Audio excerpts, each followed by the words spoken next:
Assalamualaikum warahmatullahi wabarakatuh. Halo Sobat Gen Z, welcome back to Genius, Gen Z Update News, tempat di mana suara Gen Z bersatu dan berseru. Sobat Gen Z, kali ini kita bakal bahas berita-berita atau topik-topik yang seru, inspiratif, dan pastinya nggak ngebosenin. Jadi, siap-siap buat dengerin obrolan santai tapi berbobot bersama saya, Rasti Askita. Sobat Gen Z, kali ini kita bakal bahas salah satu berita yang beberapa waktu lalu kita upload di kabarshare.com, yaitu Pendap Suka Merindu Kelezatan Kuliner Khas Bengkulu.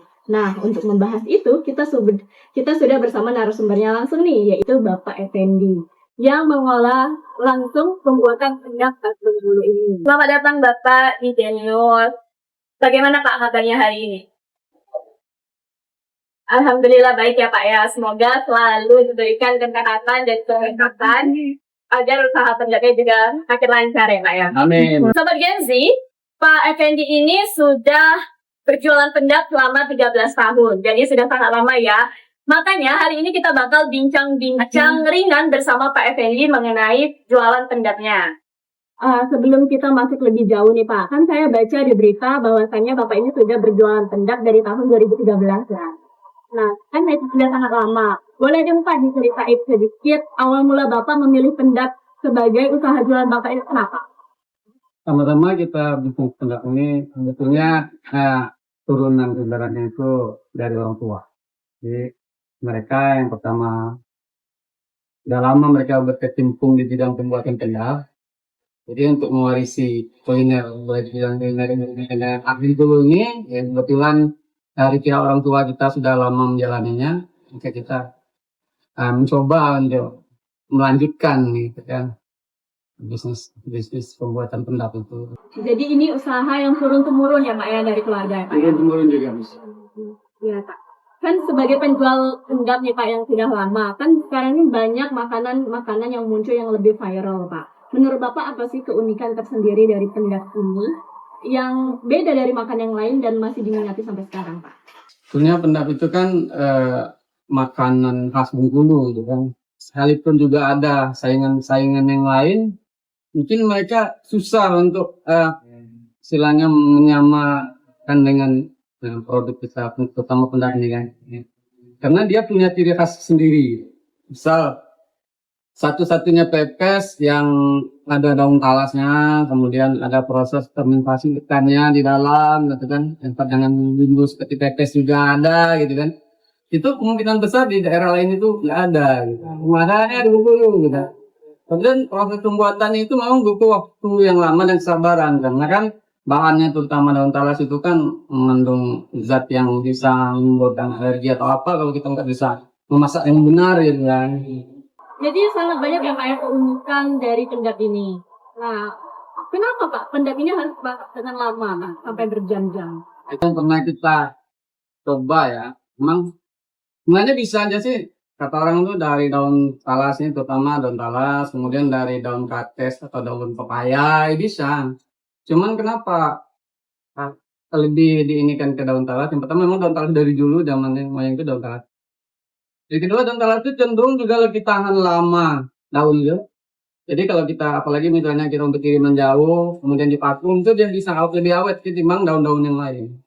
Kemudian daun talas juga, mungkin kalau kalian search di Google akan manfaat daun talas itu mungkin kalian akan lebih paham nanti betapa kalau makan daun talas itu begitu banyak efek positifnya bagi kesehatan kan. Ya untuk pencernaan, karena juga daun talas itu kan mengandung antioksidan yang tinggi kan. Sehingga daun talas itu juga kan kalau kita ngomong itu mungkin karena apa ya, kandungan apa di dalam itu memang ada terasa gurih tersendiri ketika kita mengkonsumsi daun talas itu. Jadi memang daun talas ini unik dan cocok untuk pendap ya Pak ya? Iya. Nah, kalau begitu boleh dong Pak dibagiin tipsnya buat Sobat Gen Z. Gimana kita cara pilih daun talas yang berkualitas dan ikan apa yang cocok Pak untuk buat pendap ini Pak? Mungkin Sobat Gen Z ada yang mau bikin pendap sendiri di rumah. Kalau saya pribadi sangat cinta ya kalau ada Sobat Gen Z maupun pemuda-pemuda yang lainnya ingin terus istilahnya itu melanjutkan tradisi kita ini orang Bengkulu ya.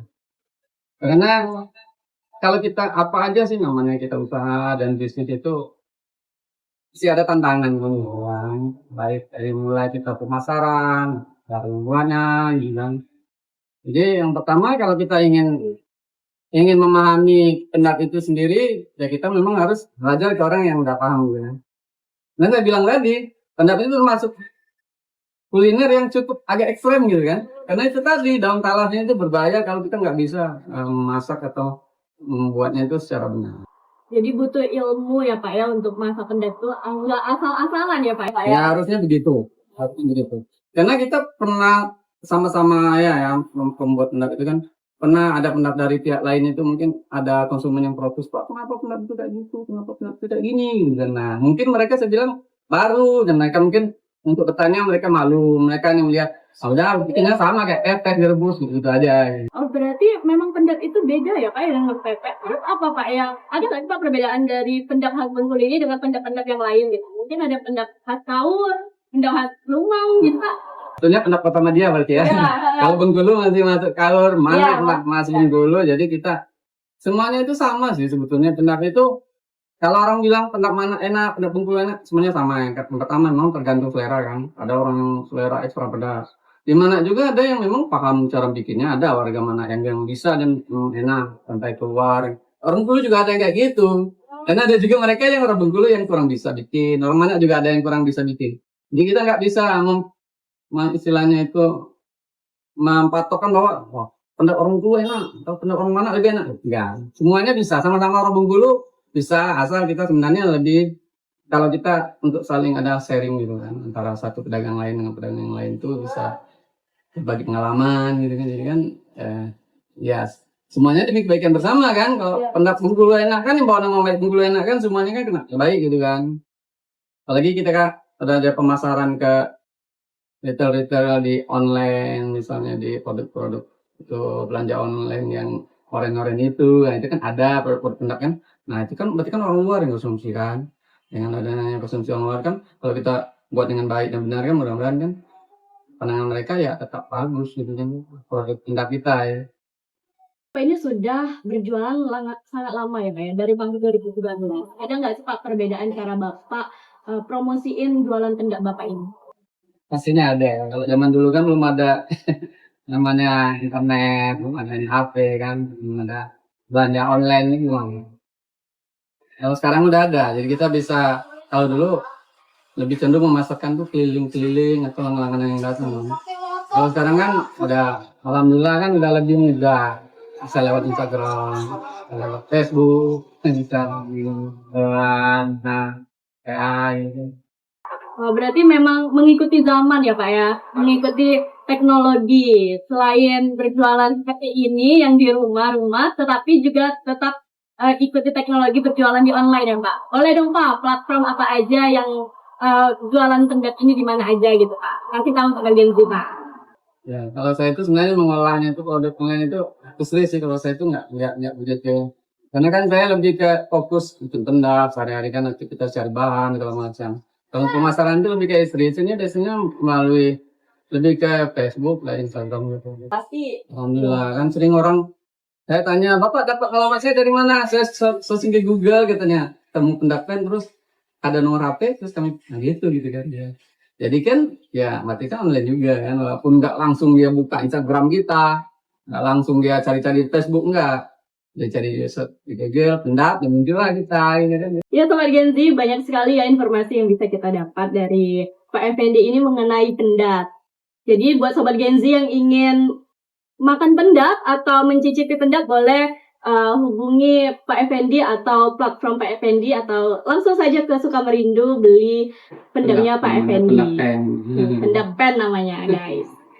Nah sebelum kita tutup nih Pak, mungkin ada motivasi Bapak yang ingin Bapak sampaikan ke Sobat Gen Z agar semangat untuk tetap melestarikan makanan khas Bengkulu ini dan apa harapan Bapak untuk pendak Bapak ke depannya Pak? Ya Sobat Genji ya, kalau saya itu sebetulnya sangat senang. Kalau ada pemuda-pemuda yang kedepannya ingin melestarikan terutama ya apa tradisi budaya kita orang Bengkulu ini, terutama dibikin pembuatan dalam hal kuliner ini, terutama pendak ini kan. Jadi harapan saya itu mereka bisa lebih canggih ke depannya itu baik cara proses pembuatan. Mungkin nanti kalian mungkin mempelajarinya bagaimana cara supaya senam ini bisa dalam bentuk kalengan atau apa kan, itu kan urusan kalian yang muda. Kalau kami yang sudah tua aja sudah tidak ada kemungkinan lagi untuk bisa hal lebih maju seperti itu. Jadi saya sangat berharap kepada kalian itu untuk nggak usah malu-malu, ragu untuk terus mempelajari, kemudian berusaha memproduksi, terutama memproduksi ya, kemudian menjual, mengenalkan ke masyarakat untuk pemasarannya gitu kan. Jadi saya sangat berharap seperti itu. Jadi orang makin lama makin kenal dengan produk Pindad ya, bukan cuma orang Bengkulu, selama orang Bengkulu aja kenal Pindad, nanti kan bisa memasarkan ke orang yang bukan orang Bengkulu, orang Jawa, mungkin orang luar gitu kan. Nah itu harapan saya. Jadi generasi-generasi sekarang tuh harus tetap melestarikan ya Pak ya Harus Pindad ini. itu. Ya, Pak ya Harus Pindad ini. itu, karena ini kebanggaan kita orang Bengkulu, orang Cito. Tetap jadi ciri khas orang Bengkulu ya Pak ya makanan Pindad ini Pak ya. Mengklaim orang Bengkulu asli kalau nggak kenal Pindad ya. Ya, betul sekali. Wah, Sobat Gen Z, banyak sekali ya insight dan wawasan yang bisa kita dapat hari ini. Terima kasih sebelumnya Pak Kenji sudah mau berbagi cerita dan motivasi untuk Sobat Gen Z di rumah. Semoga Bapak dan Sobat Gen Z juga makin semangat untuk mencoba hal-hal baru. Oke, Sobat Gen Z. Terima kasih sudah menyaksikan Genius kali ini. Semoga informasi kami sampaikan dapat bermanfaat. Dan jangan lupa untuk like, komen, dan subscribe, serta follow juga akun media sosial kami agar kalian tidak tertinggal info terkini. Saya Reski Asisa, pamit undur diri. Terima kasih. Wassalamualaikum warahmatullahi wabarakatuh.